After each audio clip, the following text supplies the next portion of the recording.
আমরা সকলে দাঁড়িয়ে একত্রে অংশগ্রহণ করছি একটা আনন্দ খুঁজে পাওয়া যায় সেই সব থেকে বড় মধুর এবং খুব আকর্ষণীয় হয় জীবনের একটা কোনো এক সময়।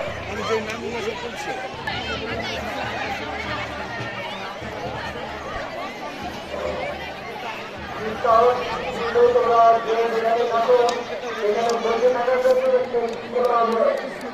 জন্য তোমরা একটু দাঁড়িয়ে এবং আমাদের আমাদের